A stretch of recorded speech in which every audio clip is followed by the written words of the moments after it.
What's going on? Money Morning Live. He's back and I'm back today with Power Profit Trades, 11:30 to 12:30 right here in the main room.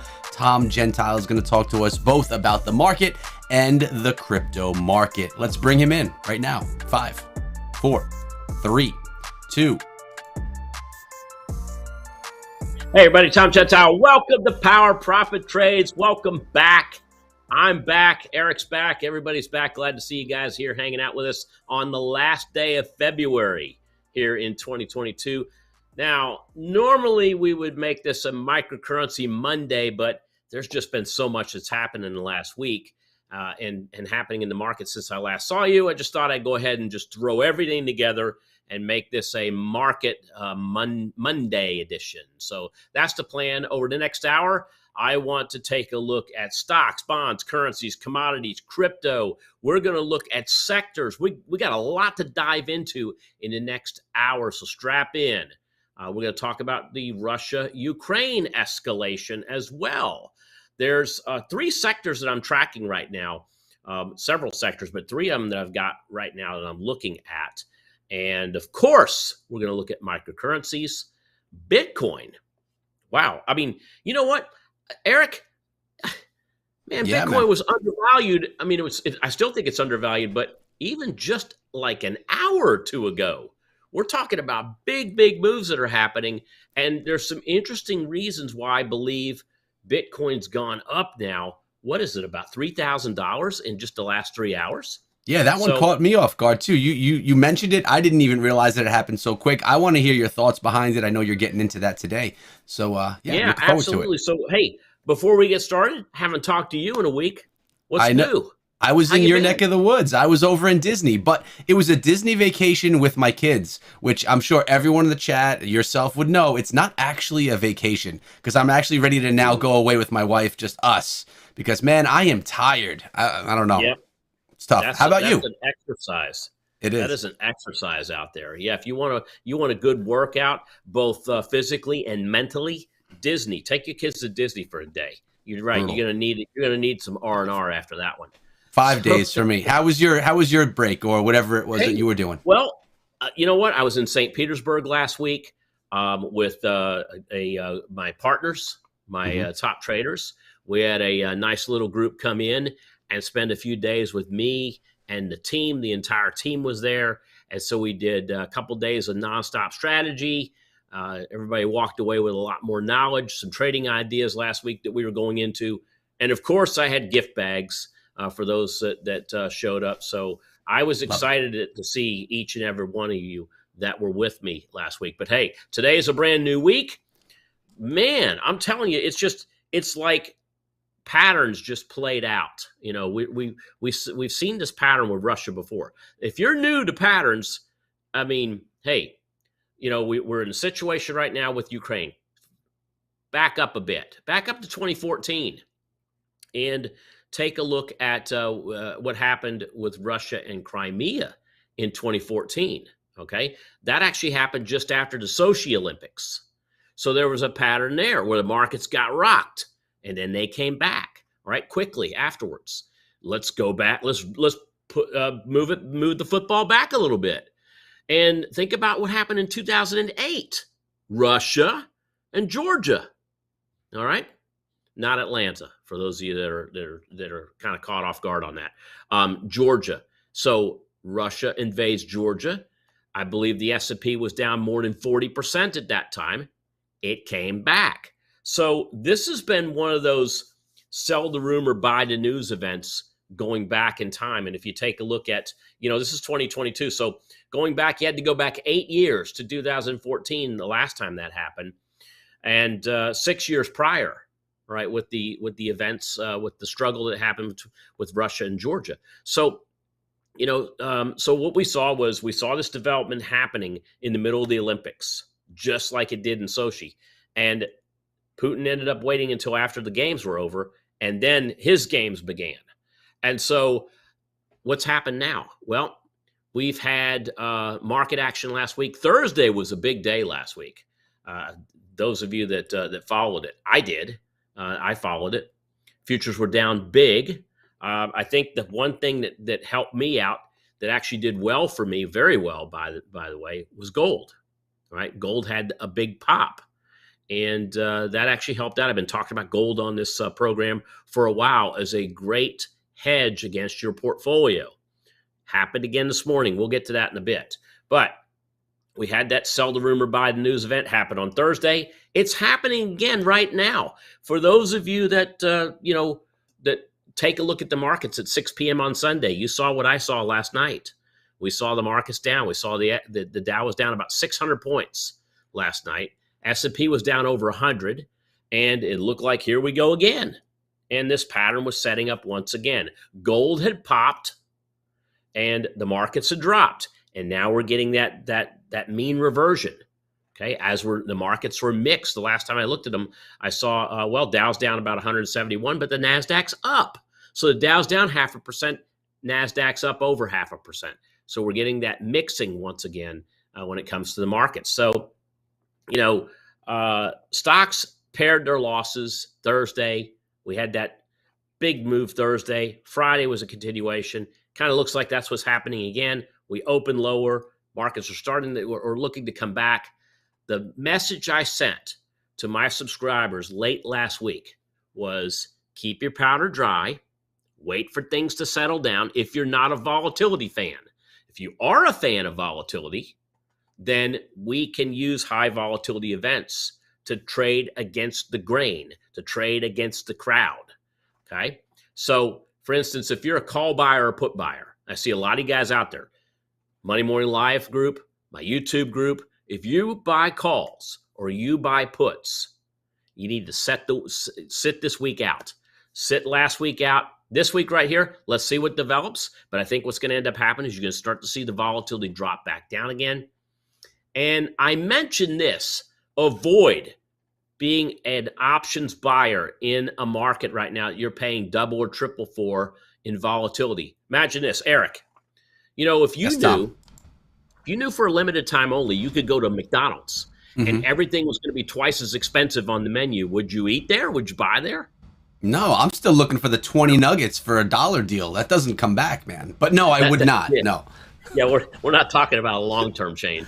I'm talking about all of a sudden for a limited time only, everything they don't even do dollar value meals here anywhere in the country that I know of. No. But everything gets twice as expensive. Now you get one Big Mac for $1 instead of two. Now you get, like you said, the nuggets. You get less nuggets for more money. Would you do that if you knew it was for a limited time only? No. Nope. And that's what's going on right now in the option markets. For a limited time only, options are very expensive. Okay. I showed that 2 weeks ago when we were here. All right. It's basically gotten worse. So we'll look into implied volatilities here in just a moment. And if you know how to act and sell that high volatility, then there's how you trade volatility and there's how you win. Operation Surge Strike, that's one of our memberships that we do that trades against volatility. I'll get into that tomorrow. Okay. Guys, I'm back after a week of craziness, travel, etc. So what I want to do is I'm putting together what I like to call a special volatility session tomorrow just for the stock market. So we'll get into that tomorrow. But for today, I want to get into what's going on in the overall market. So let's take a quick peek here. Dow Jones Industrial Average. I decided what I'd do is I'll take a look at the Dow, the S&P, the Qs, and all the big guys here in the next few minutes. This is an 80-day chart. Why 80 days? Because I wanted to go back to at least the beginning of November when everything was at near its all-time highs. The Dow was trading at 367.84. That was the close back at the beginning of this year. And we've seen that big move down. There's that drop down, Eric, that happened on Thursday. Okay, so if guys take a look here, Thursday opened much, much lower, and we rallied. Friday was an extension. Today, right now, we have what's called an inside day. The open, the current price, the low and the high are inside the previous day's candle. Now, I want to see a break above or below that, and that gives me an idea where we're going to go next short term. But for right now, we're outside of that high-low range. Now, some of you might be looking at it saying, 331.49 is DIA. This is the Dow Jones Diamonds. But yet, why is the candle outside of what you're snapping for Fibonacci? It's because I look at closing. All right, closing prices. Closing prices to me are the most important to look at when you analyze the markets. That's in my humble opinion. Now let's take a look at a couple other averages. Here's SPY, looks very, very similar. All right, we see the highs for the year at 477. We see the lows for the year, not counting that open, at 422. Where are we right now? 435. Another inside bar. So again, another lower opening, and now the market wants to move outside of the lows.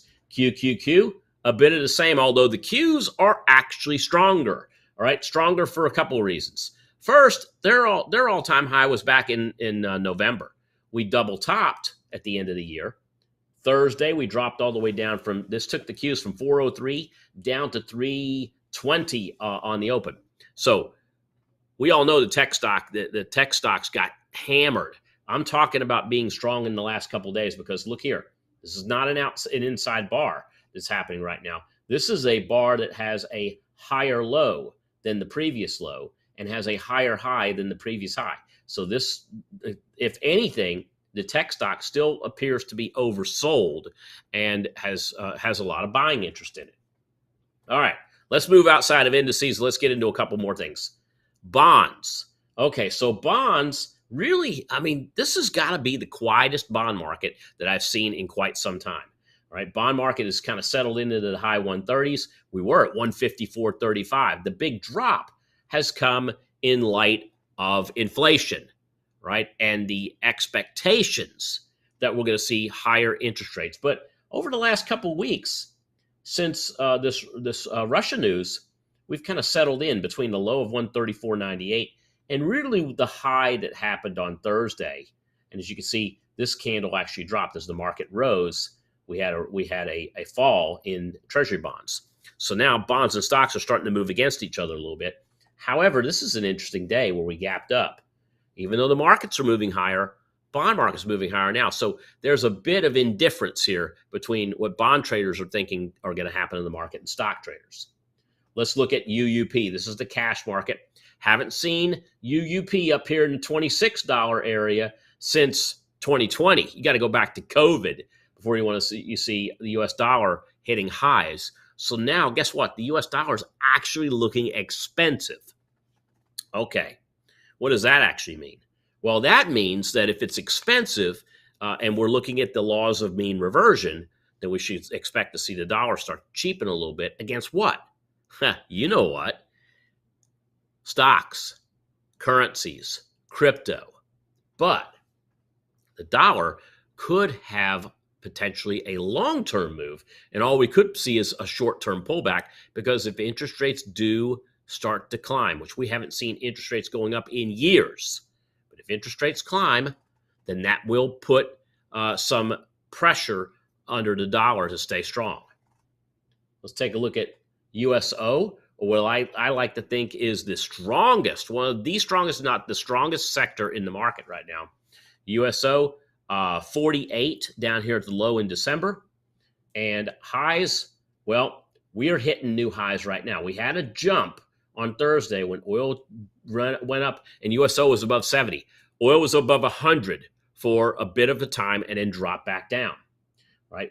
By Friday, USO had gone from 70 on a high down to the mid 60s, but here we are, 67.45.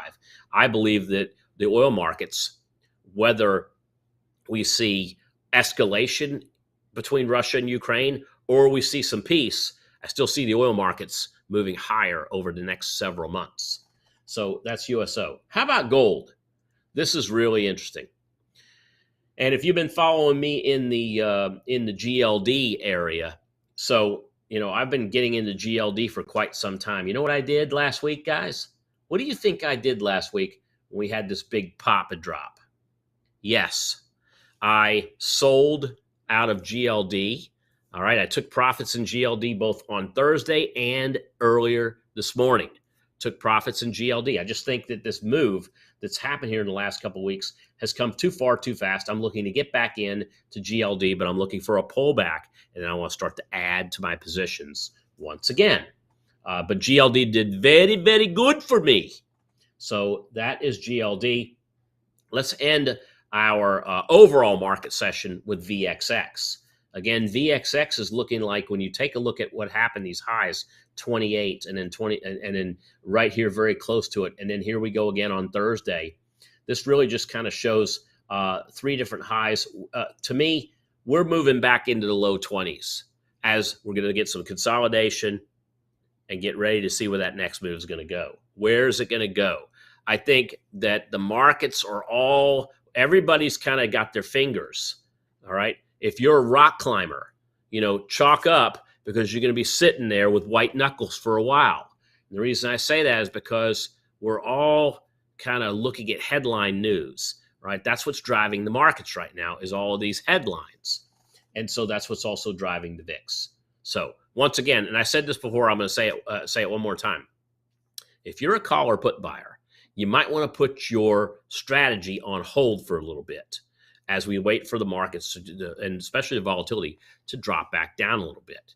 Now, there are some areas that we can look at buying calls and puts in, but for most of the markets, to me, it's time to sit aside, wait for the cooling to perhaps begin.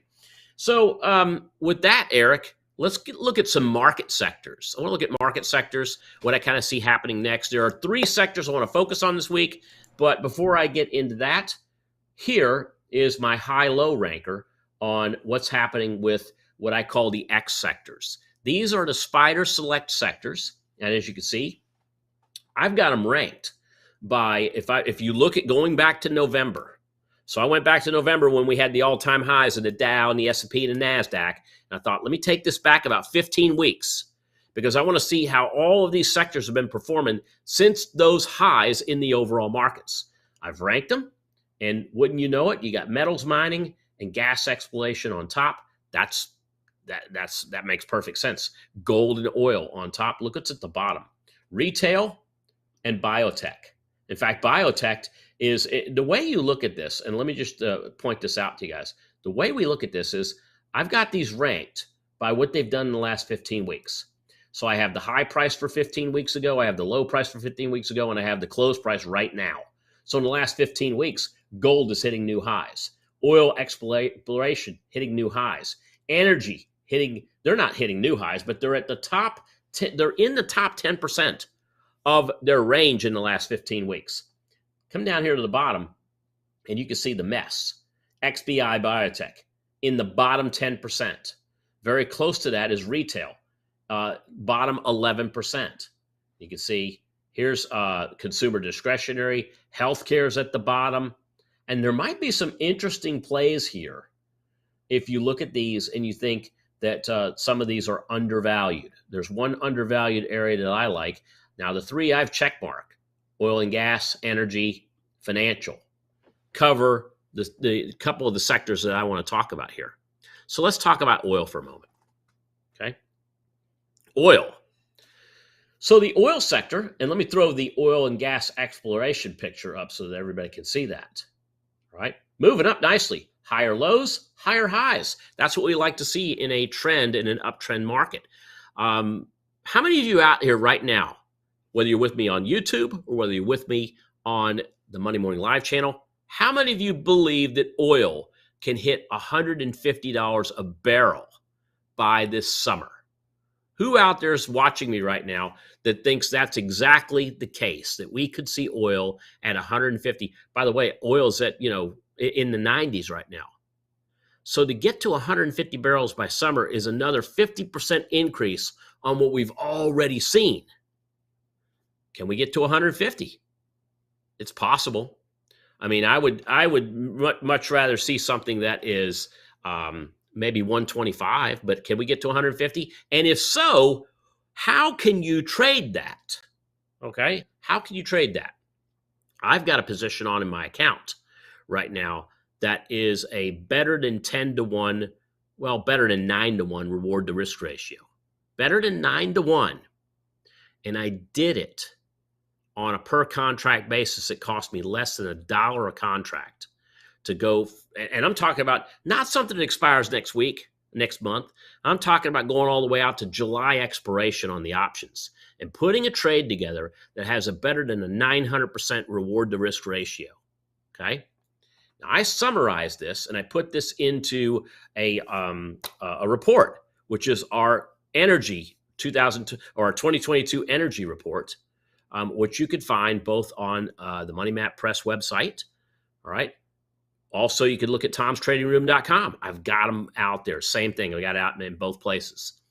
And it'll detail out to you why I believe you're going to see oil going higher. And of course, what I'm doing with this. So this is a pattern that's been happening for 14 years now. Okay. So I would look at things like USO. All right. Let's go ahead and take a look at USO, not just XOP, which we're looking at now, but let's pop over. Let's take a walk back. Look at USO.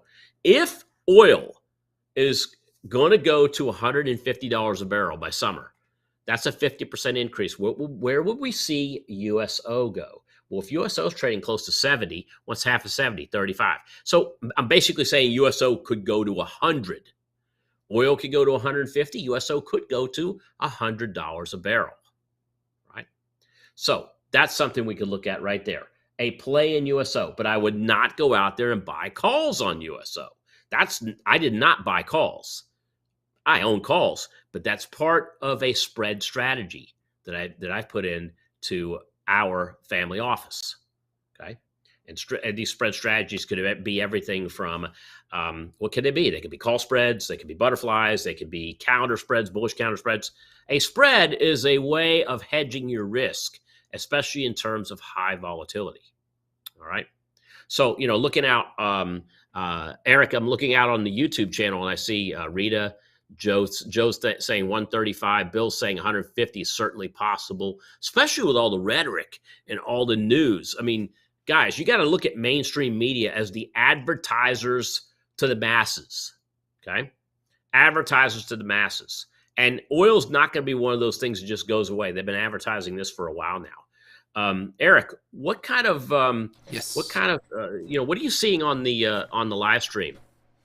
On the live stream, I'm seeing people are saying 150 a barrel and 143-ish a barrel. We're seeing. If anyone else wants to chime in on the live stream over here on Money Morning Live, definitely do so.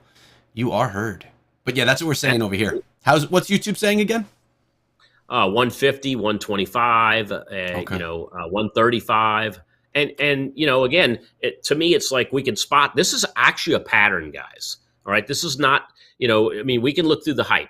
Forget, even if, Russia and Ukraine are really pushing these really, really high numbers, but there's also fundamental reasons outside of the extrinsic concerns going on overseas. There's also fundamental reasons oil is getting higher. But you know what? There's a demand piece that most people don't know about, and that's mid-February to mid-July. The demand in the U.S. increases. Therefore, that puts pressure on the price to go higher.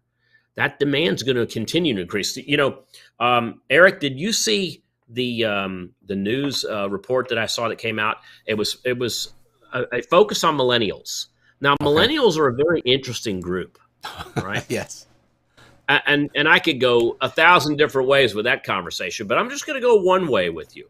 Okay. They're not a big, they don't procure things as much as they procure, they look for, they don't like stuff as much as they like experiences. That's true. And I saw a commercial that was running on all over TV this weekend, and it's been on for a couple of weeks now.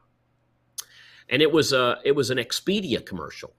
And it actually hit home. These guys actually hit home in their commercial, and they said, when you look back on your life, are you going to regret not buying that smarter smartphone or that bigger computer or that better car? Mm-hmm. Or are you going to regret the experiences that you didn't take? And that was a really big setup for Expedia.com and travel companies. Mm. But I'm telling you, these guys are pushing the demand. Not just for their services, but for energy, because it's going to take energy to get to these places. All right. True. So that's oil. The other one I want to talk about, or two more, was banks. So banks right now. So take a look at what's going on, over in Russia and Ukraine. SWIFT fears, that, I'm seeing stuff coming off on the headlines all the time. I mean, it doesn't take me long just to rifle through even my phone. I've got headlines on. So I see here 35 minutes ago that Russia is striking Kharkiv with suspected cluster munitions. So they're not done yet, right? We're also seeing, SWIFT is that Russia right now cannot send money through the SWIFT piece. I'm seeing people in Russia trying to get money out of ATMs and not the ruble. They're trying to get euros and they're out. So they're out of euros. I mean, it's going to be a lot of pain over on the other side of the world for a while.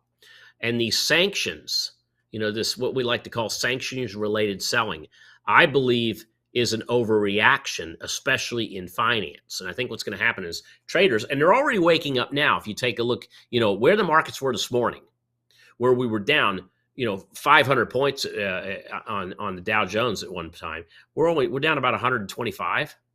S&P is almost flat. NASDAQ is up. And traders are seeing this as an overreaction. So I think they're going to soon realize, Eric, they're going to have plenty more revenue streams aside from just looking at Russia and that knee-jerk reaction. I have to sell everything, which is what a lot of people do. So when I think about those, and I want to go back and look at our high-low ranker. Now, the financial select spider, this is the financials. And you can see here, we've had lower lows, but we've had higher highs too. And we're seeing a big knee-jerk reaction. And that's what's happening again today.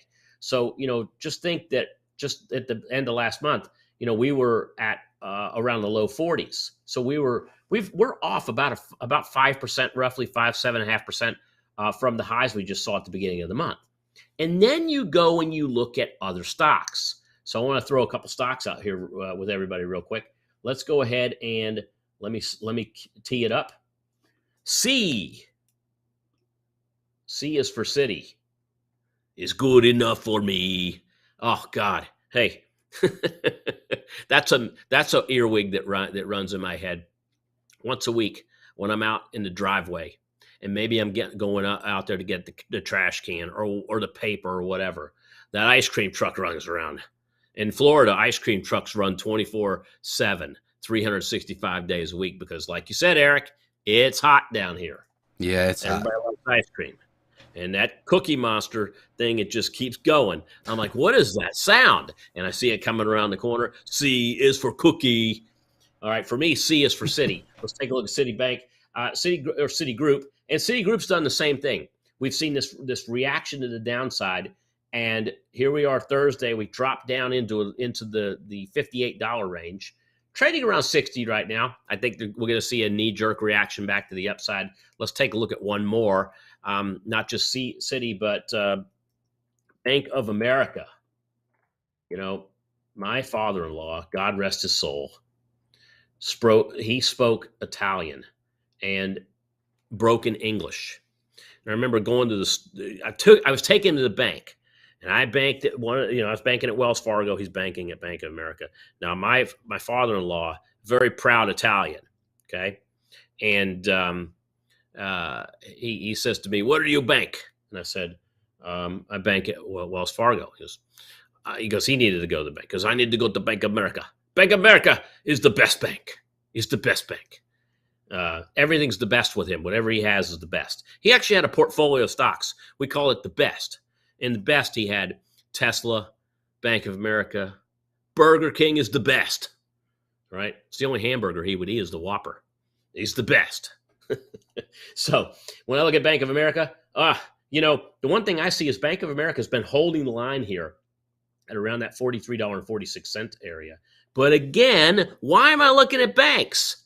Because banks actually do quite well when we see minor interest rate hikes. Yes, it's going to hurt the stock market, but the stock market has already built this in, which in a lot of cases it has. It's built in the continuation of rate hikes throughout the year.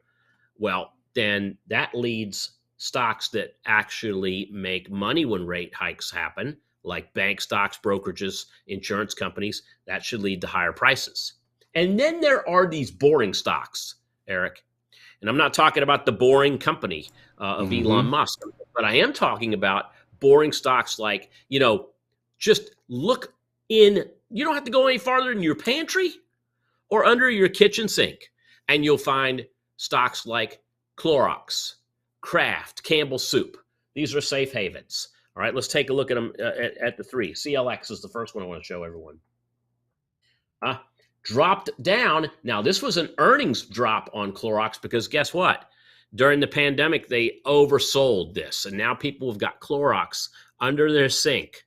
They got more than they need, and so that's why we saw the drop-off. But look what's happened since then. It's held up pretty nicely for the month of February as the stock market has dropped. All right, next, let's take a look at KHC. This is Kraft Heinz. Boy, you take a look at this one and you got to think, Warren Buffett got out of this stock last year and may have got out at the worst time because this has gone from the low 30s. This was back in December. And this went up to around just above $40 a share before pulling back a bit, but a strong, safe stock, all right? This is a consumer defense stock. This is a safe haven. Now, Campbell Soup, right? I don't know. CPB, I have not looked at this one yet, Eric. I've not looked at this one, but I got to think with what's going on overseas, maybe. I like surprises. Yeah, maybe higher. And we've seen the low at 40. We've seen the high at 46. We're starting to see maybe this cup and handle formation. We did pull back to the 50% area, and we're even back there again on Thursday. This could be a next stock that could be a runner, could be a longer running stock. But does it have a pattern? Does it have a rules-based pattern for me for a shorter-term trade? Not yet. So that's what we see going on. I could go through and look at FAANG stocks. We could take a look at FAANG stocks. Apple's one that I think needs to be looked at. You can see Apple. Now, what I'm looking at is, again, where were the lows back in, and highs between November and now? We had a big run up to the end of the year, 182. Where are we at now? 165. It's had a pretty healthy pullback. But has anybody done worse? How about Netflix, NFLX? And you can see, well, what's going on with Netflix? That's not safety. Okay, so that's not a tech that's not a tech leader. That's a tech loser. So that's Netflix. How about Amazon? Amazon, this is one of my go-tos. But Amazon's even still bouncing around down in this lower end, and it is struggling to get above and stay above 3,000. I mean, 30.82 right now, but we were below 3,000 on Friday. We got down to the low was 30.19 on Amazon, but we're pushing higher with Amazon. I expect Amazon's going to be back up to these high numbers before you know it, because to me, that's true value out there with FAANG. Tesla, let's look at one more, TSLA, because Tesla has had some problems of late, and you can see what's happened to it in the last 3 months. We've gone from over $1,200 a share to look where we were on Thursday, $700, and now we've jumped back up. We're at $871. So Tesla maybe was overdone, and Tesla's one of those stocks where it moves a lot with the price of oil. If you go back and you look at how Tesla and electric vies against something like an energy stock. When oil prices go up, that's usually good for Tesla because more people get turned on to electric vehicles. It's the perception. When oil drops down, we see Tesla lower too because not as many people want to make the jump to EV when gas prices are cheap. Where are we at now? But where is Tesla at now? That's why I see Tesla as potentially oversold for the time being. So that is Tesla. Now, Eric. Yes, Tom. Let me ask you, how many people on the message boards are kind of wondering what's going on with crypto? I mean, I know I'm wondering about crypto. I know that people are used to you talking about crypto a lot on this day. So why don't we transition over to a crypto update? And I could start this out, Tom, with Please. a tweet that we have here. Talking about standing by the people of Ukraine, now accepting cryptocurrency donations, Ethereum, Bitcoin, and Tether. So do you think this is affecting and maybe helping the crypto markets a bit here, being that so many people are trying to help out Ukraine? You know what? It can't help. It can't hurt. In fact, Yeah. we saw BTC. Let me put a price. Let me put Bitcoin up here. All So right. this is a 1 hour price chart off of FTX, and you can see what was going on here. And I'm actually going to shrink this. I'm actually going to shrink this down just a tad and move it over because I want to show you some timelines here too. All right. So here's the chart. More importantly, here's the dates. This is last Thursday. So last Thursday, we saw Bitcoin come down to just below 34,000. All right. We'll get back to technicals in a minute, but we saw that run back up. All right. As we went into the 25th, 26th, here's our weekend. Really did much about nothing. 28th came in, and look what happened just about 3 hours ago, because this is a 1 hour chart, guys. About 3 hours ago, we saw Bitcoin at 38,000. Then it jumped up to 39.8, and then again, and we jumped above 41,000 within a 2 to 3 hour time span. Now, that's coming off the heels of a couple of things, including folks kind of digesting the social world. So Fedorov put a tweet out there that says, "Stand with the people of Ukraine, now accepting cryptocurrency donations, Ethereum, Bitcoin, Tether," and then he put the wallets out there. And 18,500 likes as of 7:30 this morning. So this move that we see here started happening around, take a look at this. This is the lows were at 8. So about a half hour after that tweet came out, we started seeing, or a half hour after the tweet, we started seeing Bitcoin going up. But more importantly, there's also some speculation that Russia is going to have a hard time. All right, their debt has been rated at junk now by S&P.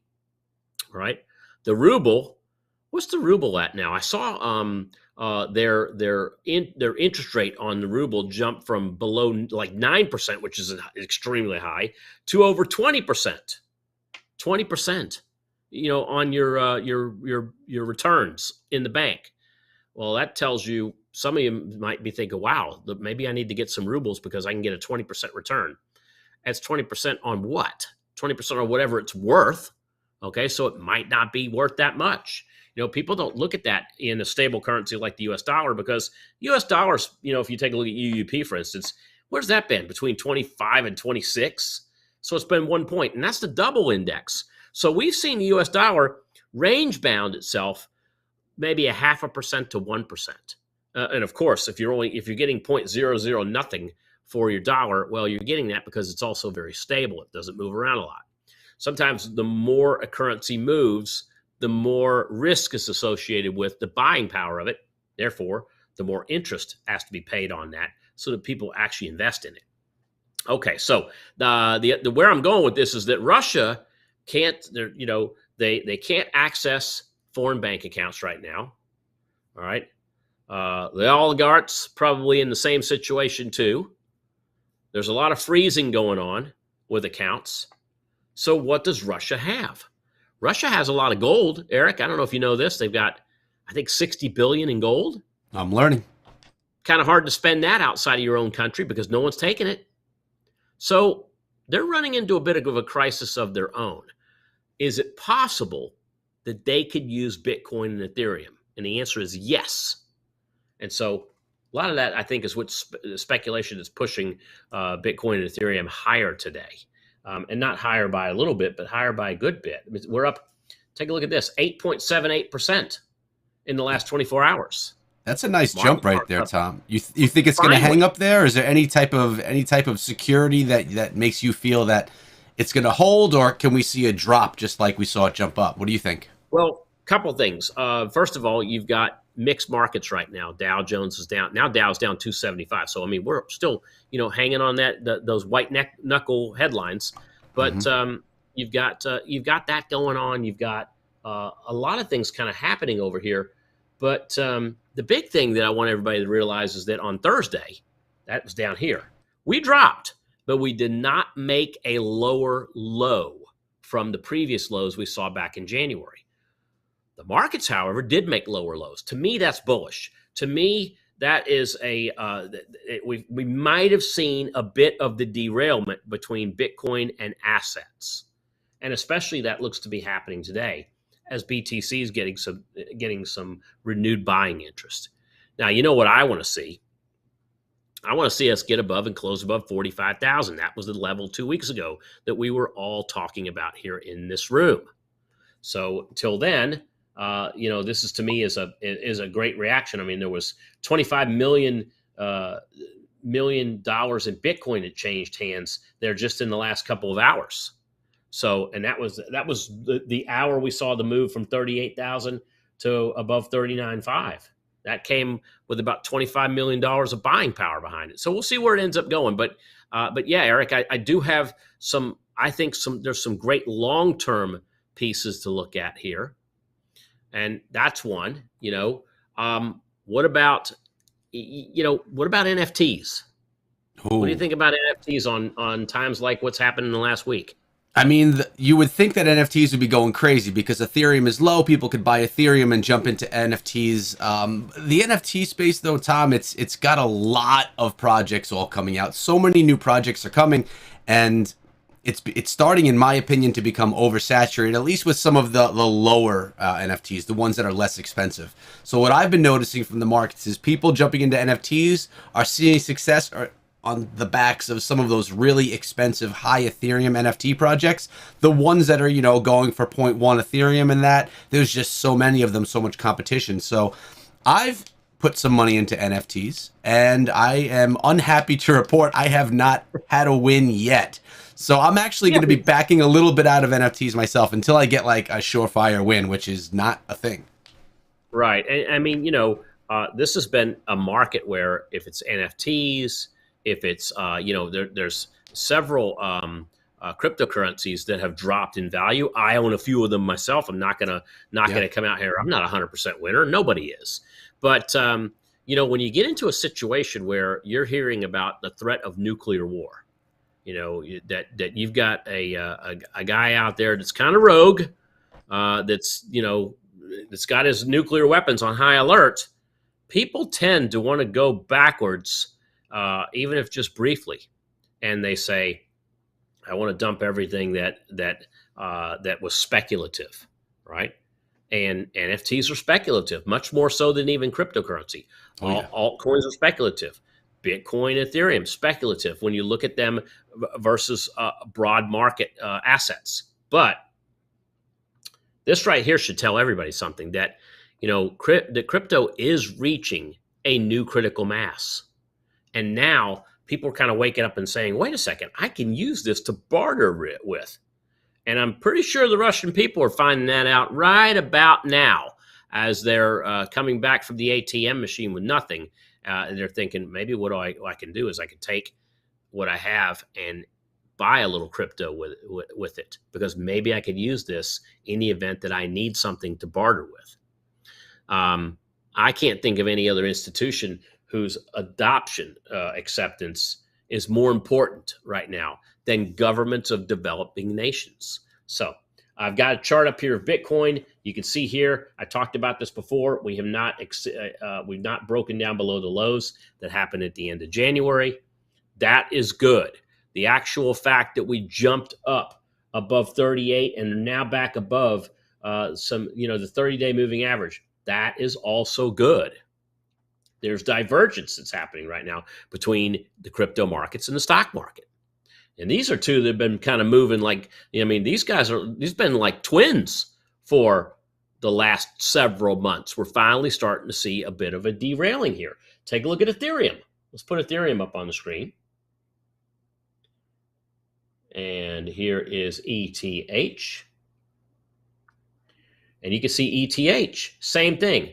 Here was the low down here at 2,200.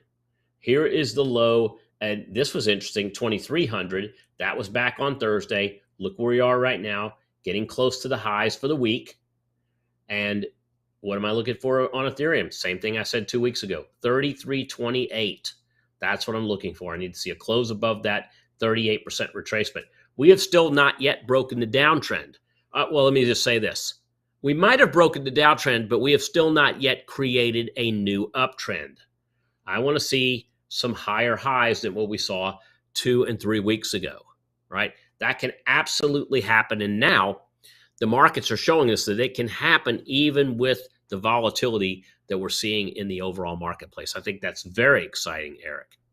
Yeah, So I do too. let's move into the microcurrency portfolio. There's a couple of names that were still in the green this weekend, and when we were pulling notes together for the show, Yeah. and that was Kyber, which is KNC, and Ethereum. So you You, got that asset on the screen there that we can take a peek at. oh, we're taking a look at it right now. I also see that Matic is on the list, but it's in the red a little bit by 2.1%. I'm a holder of Matic, of course. Yeah. It's a little So down. Kyber, that was a position that we took last summer, and and we saw Matic or KNC going up, almost doubled. We were almost able to get out of a part of that position. Didn't quite make the double, but has come back down. But it's still it's holding up really well despite what's going on in the overall markets and in cryptocurrency. Ethereum, we had our most recent buying opportunity. That was at the end of January at 2660. Look where we are now. And that was in that 2770. That's we're at 2800 right now, so up even a little bit more. Matic, again, a slight loser, but really kind of been a great standout for us. So I wanted to throw those up there on the screen. If I were to summarize all this, guys, Bitcoin I still think is undervalued compared to the markets, and I say that because the markets have come off really hard, but Bitcoin came off much, much harder. Now we're starting to see some divergence that's going on. And by the way, to get into more details, I'll get into more details. We're going to look at the watch list. We're going to look at my details of where I see these numbers going for Bitcoin, Ethereum, and more. I'll do that at 1 o'clock in the members only room. And so I want to make sure that all of you that are members of our microcurrency trader realize I'm going to get into much more details. I've got the room for that. I've got the time for that as well. So we'll be doing that at the top of the hour. So Eric, as we start to roll through to the last few minutes of the show, Yes. let's open this up to some Q&A. Yeah, So those of you that are with us on the live show or even on YouTube, if you got questions, comments, etc., about what we've been discussing, then feel free to throw them in there. We won't be able to get to everybody's questions, but we'll pick out as many as we can. Let's go, Eric. Yeah, we'll start it out with this one right here. It's about tax time, and it's funny because this weekend I was talking to my tax preparer, and I didn't know how to bring all this stuff together for all the crypto that I've been in and out of. So we have Maria Rosaria asking, I honestly don't understand what I'm supposed to give to my accountant. I wish these wallets would have to send us our paperwork. I feel lost on this part. So I know, Tom, that you did some digging, and at least with the Coinbase side of things, you found some ways to handle this tax stuff. So take us through what you found. Let's do this. So first thing I want to do is I want to put up, Eric, there's a, where is it? There is one of our colleagues over at the Alternative Wealth Network had a really good piece out there on how to handle taxes. And I wanted to just throw that up on the screen. I'm actually going to put it in the chat box for everybody right now. So there you go, Monday Morning Live. And don't worry, YouTube, I got you covered. Here you go. So this is a great place you could go on Alternative Wealth Daily. And what this is going to do is just really kind of give you an overview as to what you can do. It's a guide that's out there on making sure you have a plan in terms of handling taxes. Now, I want to show you one more thing for those of you that are part of Coinbase. Again, I don't recommend brokerage firms both in the stock market and in cryptocurrency, but one of the ones that I use is Coinbase. If you use Coinbase and you've been trying to figure out where your taxes come from, because it's not easy. These guys do not make it easy for your reports. First, check your email, because they'll email you a tax resource piece. But if you miss that, like me and everybody else, I did some digging, and I want to give this out to everybody as well. So Monday Morning Live, here is all the stuff you need as far as the resources on Coinbase. So take a look at that. That is a tax report, financial services, gives you all the tax resources, and even gives you where you can find those year-end reports, where you can find the consolidation reports, and where you can find the report where you can have all your buys and sells right there on Coinbase. So check that out. And then the other area that I wanted to jump into. Let me give this to the folks that I want to get into with eBay. I'll just get eBay. Where am I going with this stream? YouTube, the resource center there for my YouTube group. That's, again, for those that use Coinbase. If you use somebody else, BlockFi or Binance, go to their help screens and just type in the word taxes in help, because that's what I did in order to find this and dig into what's called the Coinbase accountant. All right. So hopefully helps out everybody. Let's see what we got here. Got some comments out here on YouTube. I got comments. Buy back into GLD at 172. It's going to go back up. Okay. Well, thank you there, Sean. I'm going to look at that. You know what? We'll look at GLD tomorrow when I'm back again with our update, our volatility update. So I'll get more into GLD and I'll give you guys my number and what I'm doing with GLD. Eric, what you got? I have one right here. This one actually came earlier in the show, but I wanted to pull it out. It says, "Hey Tom, I'm a new member of Surge Strike, so welcome to the Surge Strike family. When you buy a lesser value option and sell a greater value option, specifically HD, are you looking for the stock to," one second, I gotta move it because I can't see it. "Are you looking for the stock to diminish?" That's the final word. What are you trying to do there? When I buy a lesser value option and sell a greater value option, I'm looking for, well, if you're referring to what's called a credit spread, and I believe that's what you're referring to, as long as, for instance, if I'm doing a bull put spread, okay, that means I'm selling a higher price put and buying a lower price put for protection. If the stock just stays where it is, we're going to make money. So we have, statistically, there are three things a stock can do. It can go up, down, sideways. If you do a bullish trade and you're actually spreading you're selling a higher priced option and buying a lower price for protection, the stock could do two things. It could go in your favor. It could go sideways. You're going to make money. It could even go down a little bit and make money. What we don't want to have happen is we don't want the stock to drop precipitously against our direction. So hopefully that helps. That's great. I actually have a few more questions that I grabbed. Not that I want to ignore YouTube, so if anything comes through, just jump on those. But we have Walleye Phil. We are in exit territory on many prior altcoin recommendations. Should we be throwing in the towel on those and take a stronger position in some of the stronger, less volatile coins like Bitcoin and Ethereum? Yeah, I was been looking at that myself. But, again, what my proprietary technology tells me is that in some cases, we've done, and this is, remember, I've got a piece of technology that gives me not one, but two, and even sometimes three buying opportunities on the same coin. So instead of selling out of something, if I get an exit on something, I'm going to give you an exit, win, lose, or draw. But there are many times where I get additional buying entries. And I just want you to keep that in mind. Stay tuned for that. Anytime I make a move, I'm going to definitely let you know about it. So over in, get back to taxes for a moment. Over in YouTube, I'm seeing some comments about if you'll incur taxes if you swap one coin for another. And Bill, that is actually true. All right. If you sell out of one coin and you buy into another, that is a taxable event. But this idea of staking, all right, staking for coins where you get additional coins to lend out, if you want to call it that, lend out your coins, that is a deferred tax.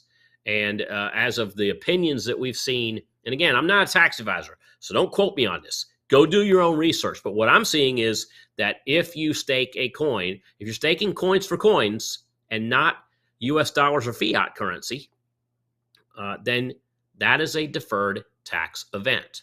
Right, Eric, I'm sure you're happy about that, huh?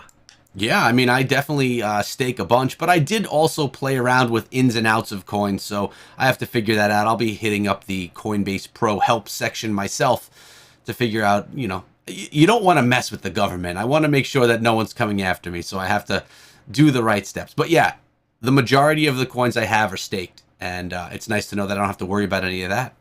But we do have another question here from Winner. Tom, new end of year price targets for Bitcoin. So a little bit of a prediction or what you're hoping for Bitcoin at the end of the year. Yeah. So you know what? Join me at 1 o'clock. I think we're going to open the room up for everybody for the first few minutes. But you know, am I looking for Bitcoin or Ethereum? Am I looking for these to hit all-time highs?